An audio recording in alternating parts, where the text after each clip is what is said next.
Olá, eu sou a Aleca Rocha, atriz, e interpreto o seu caso virtual de relacionamento bizarro aqui. Primeiro vídeo depois de nós conseguirmos alcançar 130 mil inscritos. Muito obrigada a todos vocês que estão aqui. E muito obrigada àqueles que se tornaram membros do canal. Tem gente que já tá 6 meses aqui como membros. Logo eu trago o nome de todo mundo para deixar um abraço carinhoso e um beijinho para cada um de vocês. Eu sempre vivi com a minha avó no Brasil sem a minha mãe, porque a minha mãe também se apaixonou por um gringo. E aquela velha história, ele veio pro Brasil, te amo, sou apaixonado pra furunfar, mas sumo quando você engravidar. Foi assim que a minha mãe me teve. Só que ela não tinha condições nenhuma aqui no Brasil de me dar uma vida melhor. E conforme eu cresci um pouquinho, ela resolveu tentar a vida em outro país, no caso a Alemanha.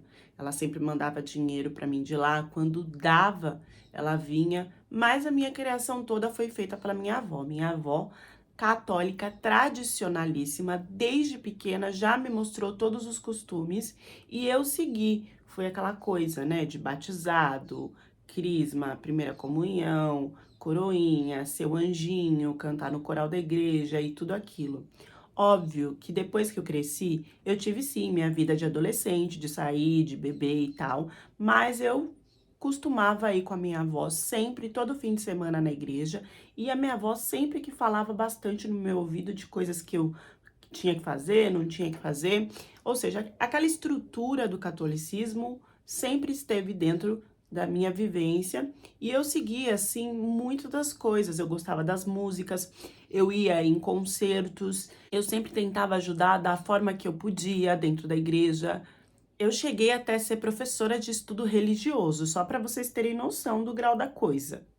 Por exemplo, sempre quando eu estava fazendo faxina, me arrumando, estudando até, eu colocava as músicas da missa no YouTube para escutar mesmo e conversava com as pessoas do vídeo e tal. E foi assim que eu conheci esse alemão. Ele dizia que queria muito aprender as músicas em português porque ele viria visitar igrejas no Brasil e ele queria saber cantar e um pouco mais da questão do catolicismo aqui no Brasil. Estranho, um pouco. Eu sempre conversava com ele só lá no YouTube, até a gente trocar outras redes sociais e chegar no bate-papo com a desculpa ou verdade, porque na época eu fiquei muito confusa sobre o que ele queria ou não, de aprender mesmo a pronúncia para saber não só as músicas da igreja, mas como as leituras e tudo que tem. Ele sempre foi muito ligado com essa coisa de religião, então eu ficava em dúvida sobre qual seria o interesse real da situação. Mas como a gente tinha essa coisa de ser católico, fervoroso, na parte de vivenciar as práticas, eu não sei se ele era na vida dele social, na minha vida social eu era uma pessoa normal. A gente se conectou por causa disso. Mesmo no bate-papo, a única coisa que eu tinha para saber se era ele ou não era a fotinho que ficava lá na conversa.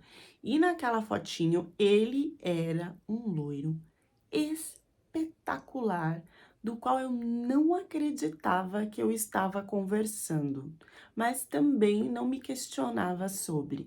A gente só trocava áudio um com o outro sobre palavras de música, sobre palavras de leituras da Bíblia. Então eu mandava lá em português e ele mandava o áudio repetindo para ver se estava parecido, se estava certo. E eu achava super bonitinho quando ele me mandava ou tentava, se esforçava com aquele sotaque dele de falar alguma coisa em português, principalmente quando era da igreja. Eu amava quando ele mandava em nome do Pai, em nome do Pai, amém. Aí eu achava tão fofo ele tentar, né, gente? Conforme a gente desconectou um pouco do papo da igreja para um papo mais sociável, mais íntimo, assim, de saber da vida, nada ligado à porcaria, não, à putaria, não. Eu resolvi questionar ele dele me mandar uma foto, de eu saber como que ele era, né. E aí ele me mandou uma foto, e eu fiquei meio assim, porque primeiro que na foto ele estava com uma roupa muito neutra, na foto tinha o vinho lá com a taça, eu olhei, falei: "Nossa, você se diz tão tradicional, tão fervoroso, e você toma isso aí?" E ele soltou que ele estava aproveitando os últimos dias dele no pecado, porque logo ele teria que parar de vez com isso. Vocês vejam, podia ter assimilado alguma coisa nesse começo? Podia, mas não assimilei. E foi nesse papo que começou um outro papo que eu não imaginava que eu teria com ele. Ele falou, já que ele tinha me mandado uma foto, que eu mandasse uma foto minha também. E eu mandei uma foto de rosto. E aí ele falou: "Não, por que você não manda uma foto de corpo inteiro?" Eu, ainda inocente, mandei uma foto normal, de corpo inteiro. E ele falou: "Não, não esse tipo de foto. Você tá muito vestida. As brasileiras não usam biquíni." Que, tipo, tinha quase que assimilando que a gente usava biquíni na rua, no meio do mato, em tudo quanto era lugar, sei lá, faxinava de biquíni. Me veio um desespero, porque ali eu percebi que ele estava interessado em mim, talvez estava querendo me avaliar se eu era bonita ou não para continuar, ou para ver se dava uma atração. A minha cabeça já começou a criar um monte de imagens sobre o que ele estava me avaliando ou deixando de me avaliar por causa disso. E eu não me sentia muito bem com o meu corpo e tal, e aonde que eu ia arranjar uma foto de biquíni? Comecei a procurar igual louca nos meus arquivos de foto e achei algumas fotos das quais eu não gostava de nenhuma, ou porque eu tava com uma barriguinha, ou porque eu tava com furinhos na perna, ou porque eu não me sentia bem mesmo. Eu cogitei, sendo bem sincera, até pegar uma foto do meu rosto, cortar no Photoshop e colocar no corpo de uma outra menina que tivesse o corpo que eu queria e que desse pra passar ali que era meu. Mas óbvio, gente, que isso não deu certo. Foi num surto e numa loucura da minha cabeça mesmo que eu pensei em fazer esse tipo de coisa. E eu ria e chorava ao mesmo tempo, porque quanto mais eu tentava buscar que foto que eu ia mandar, mais o tempo passava. Quando eu pedi uma foto pra ele, em menos de 2 minutos ele pegou, fez uma selfie e me mandou, entendeu? E eu não, e eu lá buscando, sei lá, já tinha passado 10 minutos e eu não respondia mais porque eu tinha que responder com a foto. Na minha cabeça só ficava assim: ele é muito bonito, ele vai te bloquear assim que você mandar a foto. Ele é muito bonito, ele não vai te aceitar. A ponto de eu ir pro espelho. Porque eu pensei assim, vou tirar uma agora, que aí eu tiro, faço a pose que eu quero, dou uma arrumada. Olha que loucura, quanto tempo que eu fiquei pra mandar essa foto. Eu fui pro espelho, gente, com lá a parte de cima do biquíni. E aí eu sentia que tava, parecia que tava despencando, assim, sabe? Que eu já tava com o corpo na lei da gravidade. E aí eu levantava assim as tetas. Ficava bonita. Aí quando eu soltava, pum, eu sentia que tava juntando com o umbigo, sabe? Mas era da minha cabeça, não tava desse jeito, era distorção de imagem mesmo. Eu tinha uns tetão, né? Então a lei da gravidade era mais forte pra mim. Eu até cheguei a, tipo, segurar pra tentar amarrar o biquíni pra ver se fortalecia pra ficar pra cima. Mas aí ficava aquela coisa meio mole, eu, ai, não sei o que eu vou fazer. Tirei foto. Mas era tudo quanto era pose. E era os melão junto e os melão separado. Nada eu gostava. Desesperada. Eu olhava no tempo assim e descia até suor, de tanto que, meu Deus, olha só o que virou o pedido de uma foto. E eu não sabia que gastar tanto tempo pra tentar mandar uma foto pra ele ia fazer eu me arrepender tanto depois, porque parece que foi uma energia gasta pra nada. Porque assim que eu mandei a foto pra esse homem, ele tava online, né? Eu vi que online, quando eu mandei, tava, então ele visualizou. Mas depois ele ficou off e silenciou. Ele simplesmente não respondeu nada sobre a foto. E aí o pensamento em turbilhão, né? Ele te achou horrível, ele não vai mais falar com você. E quanto mais eu pensava, mais o tempo passava e nenhuma mensagem chegava. Ele não me mandou mensagem por 4 dias e eu me senti muito mal. Eu me olhava no espelho e me achava horrível. E eu pensava em mandar a mensagem para ele, mas eu não tinha coragem. Porque o que eu ia falar depois dele não me responder a uma foto de biquíni? No quinto dia, ele mandou mensagem como se nada tivesse acontecido. Ele não mandou um oi, tudo bem, não respondeu sobre a foto. Mandou um vídeo de uma música em português de um padre muito famoso que ele queria que eu ajudasse a traduzir. E eu fiquei assim, cara, ele me achou tão feia a ponto de abonar de falar sobre o assunto. Mas eu não queria perder o contato porque, sei lá, eu achei ele interessante e muito bonito, enfim. Então eu respondi e conversei como se também nada tivesse acontecido. E foi uma coisa muito assim, sabe quando você já desistiu da pessoa, que você já tá xingando e falando, ai, que absurdo, que não sei o quê, porque eu sou triste, não sei o quê. Ah! Ele mandou mensagem. Aí quando ele manda mensagem, tudo volta a ficar bem de novo. Foi assim que aconteceu comigo. E mais estranho ainda foi ele pedindo pra gente tentar cantar a música numa chamada de vídeo. Numa chamada de vídeo. Ele nunca tinha falado sobre chamada de vídeo. Eu já não tava entendendo mais nada, mas eu aceitei. Óbvio que eu iria estar maravilhosamente linda nessa chamada. Eu peguei, dei uma destacada nos tetão, né? Coloquei aquele sutiã de bojo que subia, pelo menos juntava, dava aquela protuberância no vídeo. E assim, quando ele ligou a chamada de vídeo, antes dele falar o oi, ele fez oi, tipo assim, meteu o olho ali, né?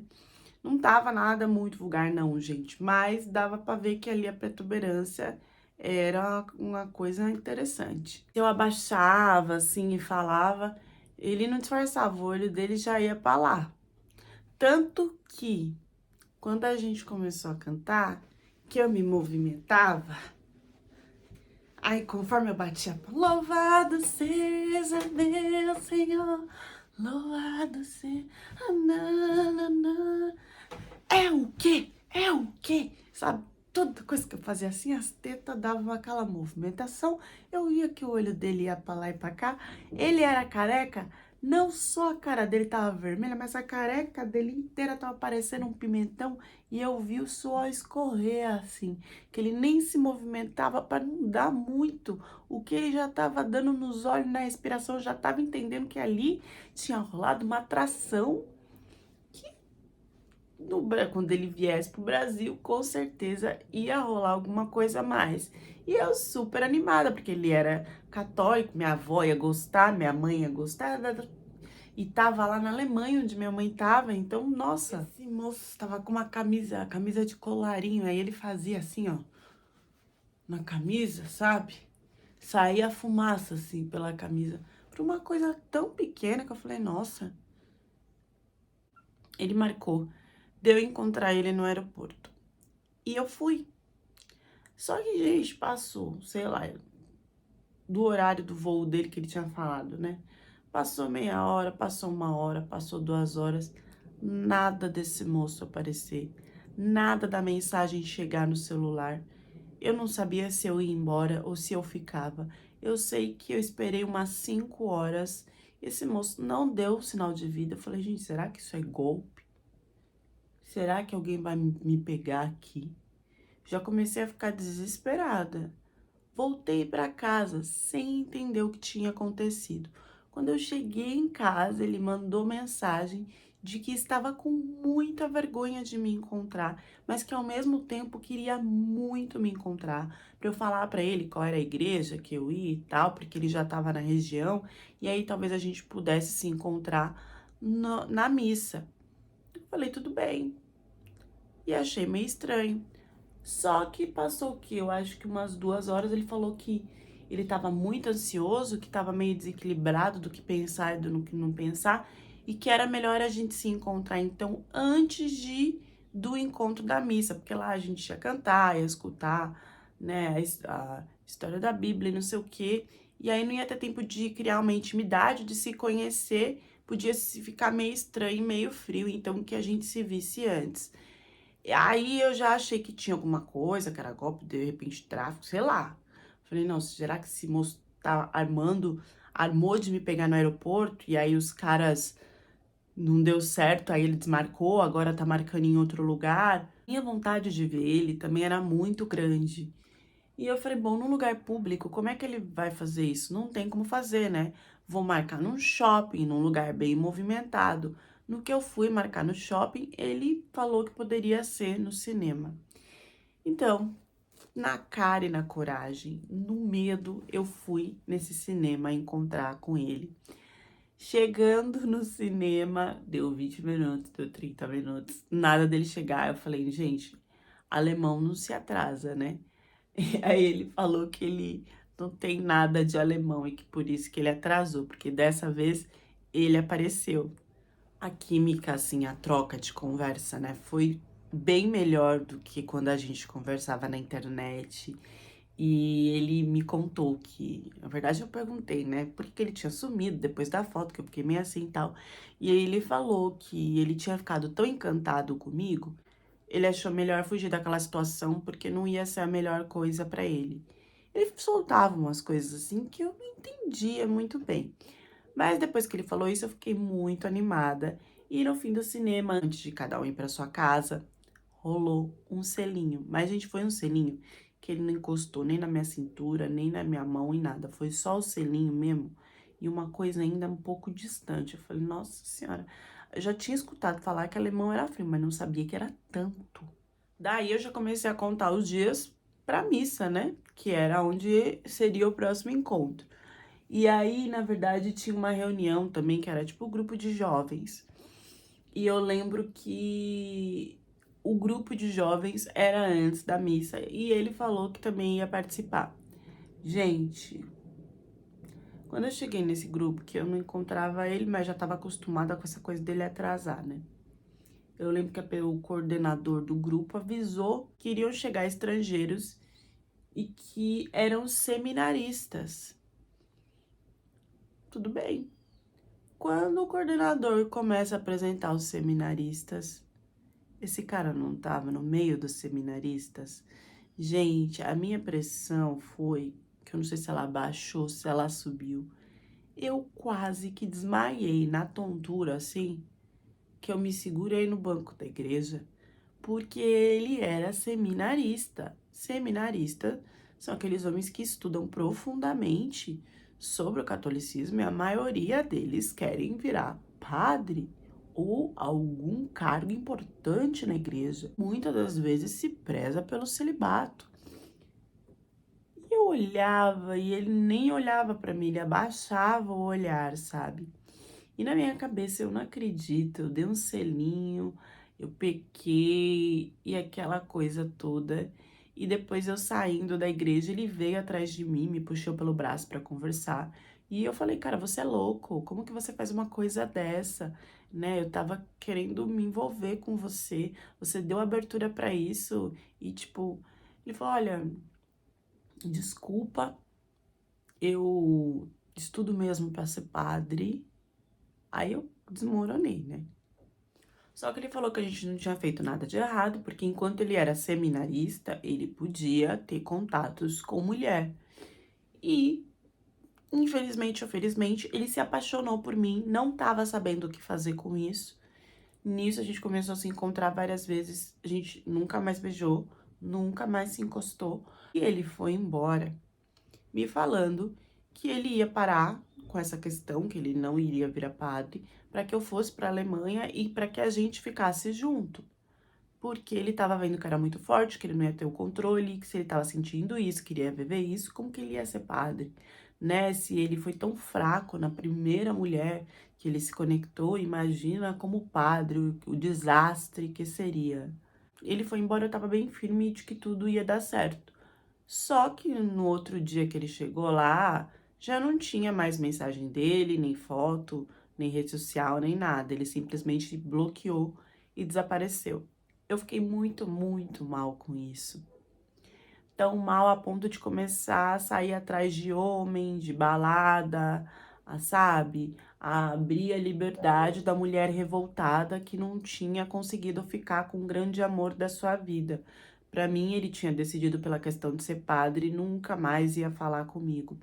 E nisso eu fui atrás de outros homens e acabei me dando muito mal. Cada homem que eu dava oi, que eu tentava alguma coisa, vinha uma situação pior que a outra, tanto no tratamento como o outro que me abandonou no meio da rua porque eu não quis fazer nada com ele no carro. Tinha várias coisas. E um que eu tentei namorar foi o pior, porque eu descobri que ele era casado no meio da situação.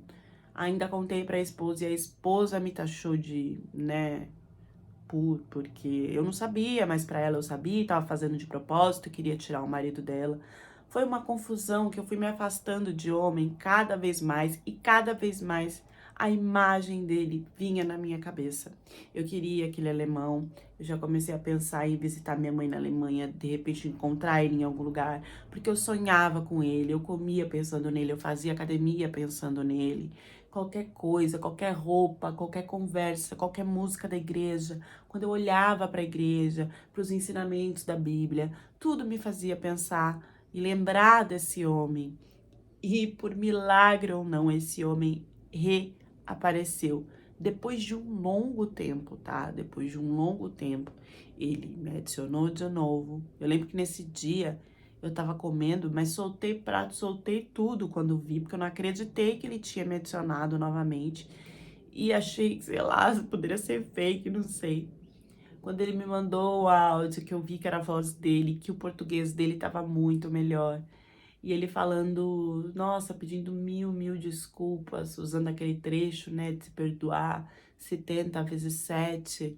Então, acreditem ou não, num belo dia de uma manhã ensolarada, esse homem me manda oi falando que há muito tempo estava tentando me esquecer, tinha tentado seguir os propósitos da vida dele, que por isso ele tinha sumido, mas que desde então, todos os dias e todas as noites, ele tinha pensado em mim, não tinha conseguido isso, estava triste, estava mal e precisava da minha presença. Me queria como esposa e praticamente me pediu em casamento.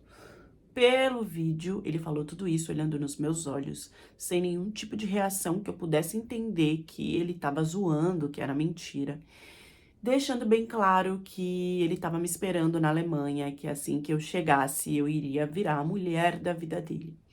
Eu já tinha viajado algumas vezes para a Alemanha, por causa que minha mãe estava lá, que já estava na hora mesmo de eu voltar e de eu visitar, mas eu nunca tinha pensado em morar lá. E foi muito estranho tudo que eu senti rapidamente, como ele me atraiu. E eu resolvi tentar a sorte. Eu falei, cara, eu vou. Qualquer coisa, minha mãe tá lá. Se não der certo, eu fico com ela ou eu volto pro Brasil. O que de ruim pode acontecer, né? Chegando lá, depois de um abraço fervoroso, não rolou beijo. Chegando na Alemanha, eu descubro, por ele mesmo. Depois de eu tomar um chá, de eu achar que eu finalmente ia viver, né? Um desejo que foi reprimido com o amor da minha vida.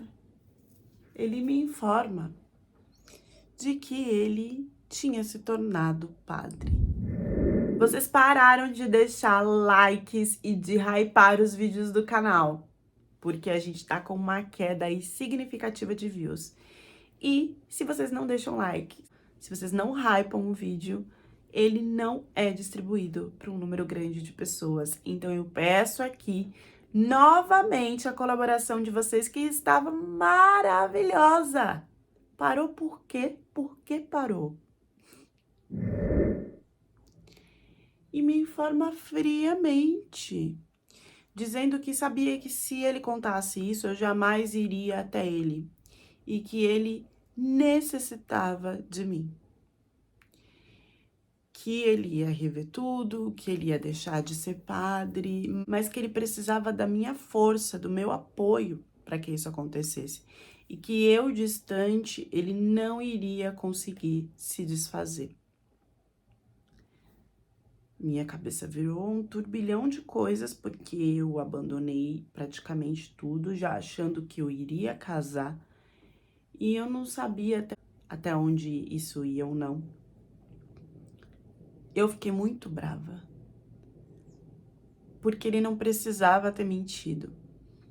Mas eu concordei de seguir, de ajudar na igreja, enquanto ele deixava de ser padre, enquanto ele resolvia isso. Foi tão estranho, porque eu fui na igreja dele. Eu não sei explicar pra vocês sobre essa paixão, sobre esse amor, sobre esse sentimento, a ponto de eu topar, de começar a frequentar a igreja dele até que ele resolvesse tudo isso. Eu tinha vontade de ir lá, de admirar, de ver como é que era. E no primeiro dia que eu fui, foi surreal, porque tinha as irmãs, as pessoas que ajudavam, e eu olhava tudo aquilo e, meu Deus, né? Olha, eu vou tirar o cara daqui de uma coisa que ele construiu. Será que eu não tô sendo egoísta? Será que ele realmente quer isso? Me passava várias coisas na cabeça. A ponto de elas olharem, eu lembro que uma senhorinha, você veio se confessar, não sei o quê. E eu, sabe quando você fala assim porque você tá com medo, você não sabe nem o que falar, parece que você tá pecando contra todo mundo, enfim. E eu fui me confessar com ele. Esse dia foi surreal, porque eu falava, né, dos sentimentos que eu tinha por ele, eu abri dentro de uma confissão para ele. Eu não sei dizer se foi mágico, se foi estranho, porque eu jamais tinha falado tudo aquilo para ele. E naquele momento eu achava que aquilo era pecado e que ele também estava pecando, mentindo e fazendo tudo que tinha feito. E aquela conversa me fez criar uma intimidade a ponto de querer me confessar mais vezes com ele, com o cara que eu via como o futuro marido, queria abandonar tudo por mim. Eu lembro que depois disso ele mandou mensagem falando que ele precisava de um tempo, né, ali na igreja, mas que ele queria eu perto todos os dias. E eu comecei a tentar ajudar, ou só frequentar. E cada vez que eu ia, que eu me sentia à vontade para me confessar, eu me abria. E eu comecei a me abrir sobre coisas obscuras que eu não vou contar aqui para vocês, mas que eu fiz na minha vida e que eu me arrependo muito e que ninguém sabe e que ninguém pode saber, porque são coisas pesadas. São nem minha avó, nem minha mãe, ninguém sabe e pode me prejudicar muito na minha vida mesmo. Eu fui pegando uma força com esse homem que eu comecei a me abrir nessas confissões de um jeito que eu nunca fiz na minha vida toda. O que eu vou falar aqui, eu não percebia lá. Esses sinais, esses flashes, eles só vieram depois de tudo que aconteceu. Quando eu falava que eu gostava dele, quando eu me confessava desse jeito sobre sentimentos, que eu via que ele gostava e que ele tinha movimentações estranhas lá no confessionário.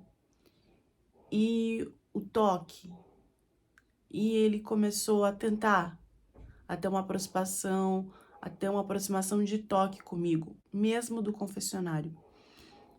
Eu não sei explicar muito bem, mas eu sentia que a respiração dele às vezes ficava estranha.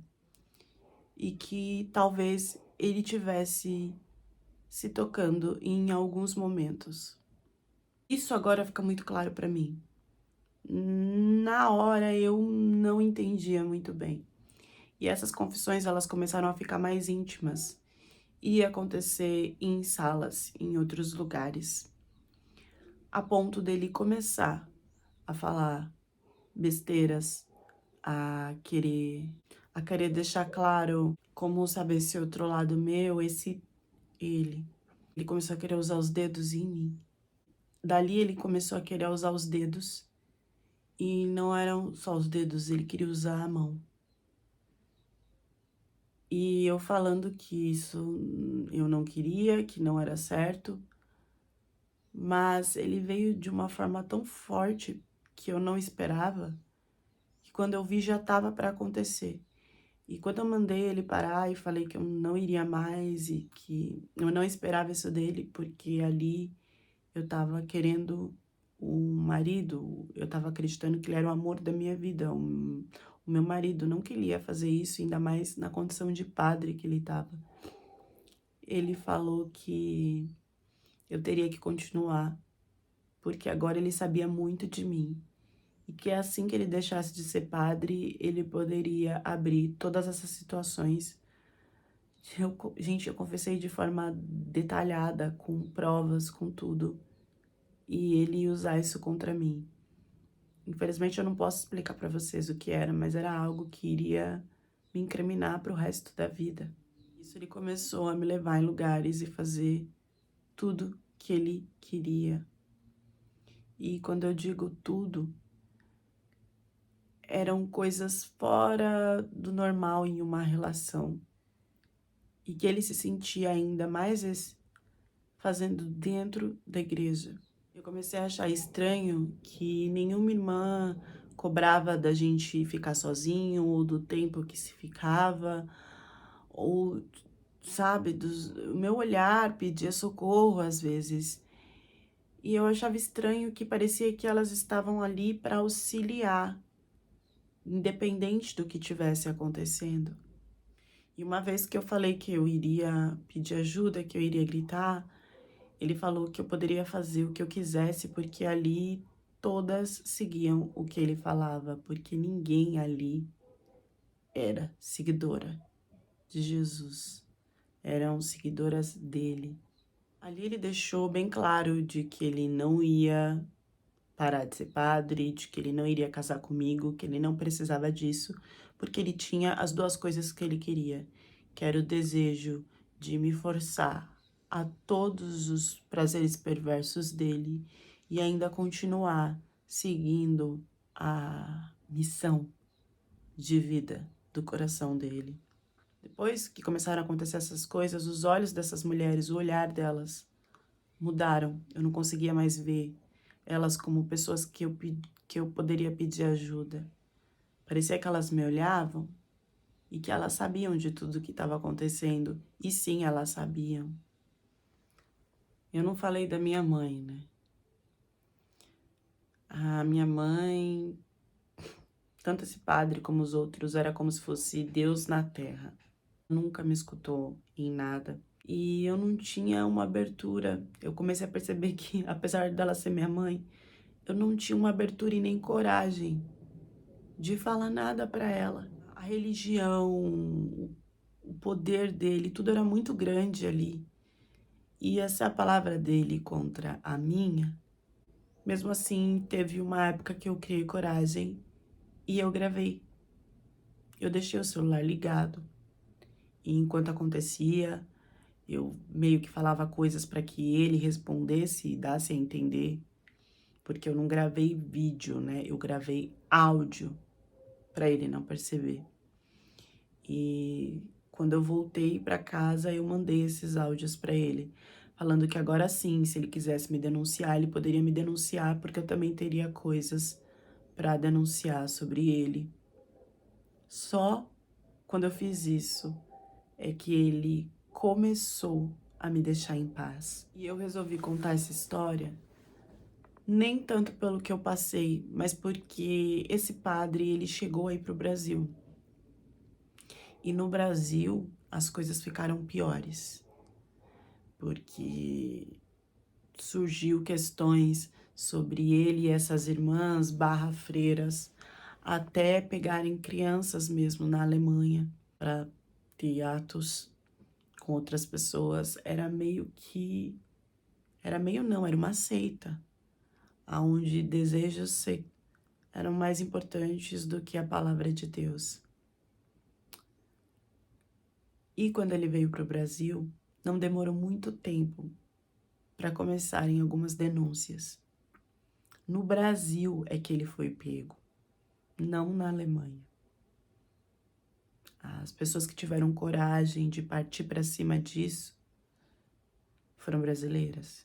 Ele era doente a ponto de usar a palavra, querer segurar a Bíblia nos momentos, querer usar o terço, e como ele mudava e revertia isso na minha cabeça, a ponto de achar o quanto eu era pecadora, de eu ter que continuar e de que até ele estava me limpando e me salvando fazendo o que ele fazia comigo.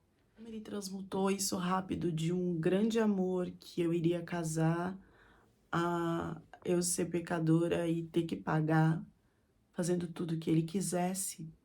Ele não usava nenhum contraceptivo. E em certo momento eu acabei engravidando.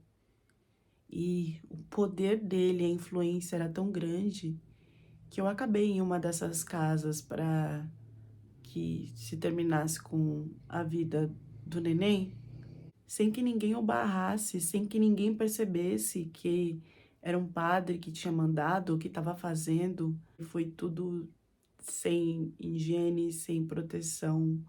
O que eu sofri, as reações que eu tive depois, as consequências que eu tive depois, eu não consigo descrever. Foi muito difícil já para eu conseguir mandar áudios contando essas partes, mas eu só queria falar isso assim por cima para que vocês entendam que foi muito maior do que vocês possam imaginar. Até porque eu não teria problema nenhum de ficar com esse bebê. Até hoje, mãe, vó, ninguém sabe de nada. Elas só me encontraram na situação que eu já estava nessa clínica para acabar com a vida do neném. E elas olhavam e falavam: por que que você tá fazendo isso? Por que que você tentou fazer isso? Da onde que você emprenhou? Quem é o cara? Eu nunca consegui me abrir, com medo do que ele iria me denunciar. E com tudo isso, ele não me denunciou. E eu não precisei usar os áudios, graças ao que aconteceu com ele no Brasil. Chegou a ter companheiros que aceitavam fazer a mesma coisa na região sul. Ele mesmo foi para Manaus uma vez. E a abertura, né, para por ser estrangeiro, sempre foi muito grande.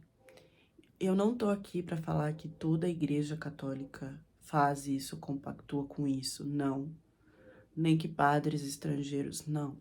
Eu estou aqui só para contar a minha experiência.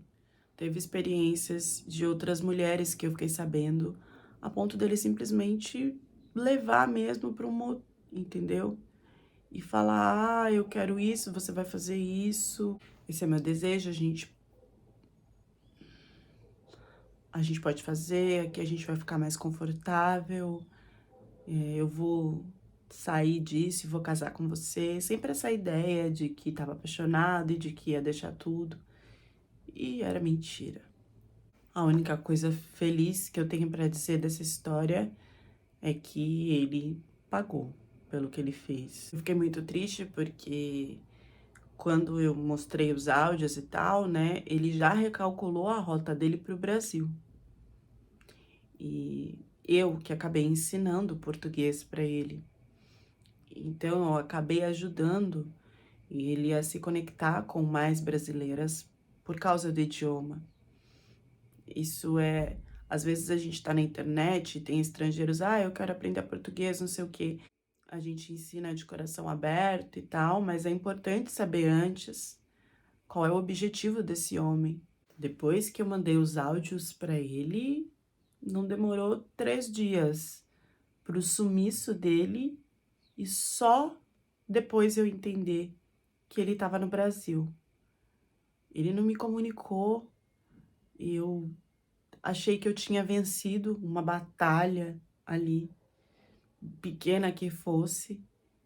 Demorei muito para procurar, para entender se ele ainda estava lá como padre, se eu iria com isso nas autoridades da Alemanha. E foi pela internet de novo que eu vi ele já no Brasil. E eu fiquei desesperada, porque se eu denunciasse, eu seria denunciada. E se eu não fizesse nada, outras mulheres iriam passar por isso.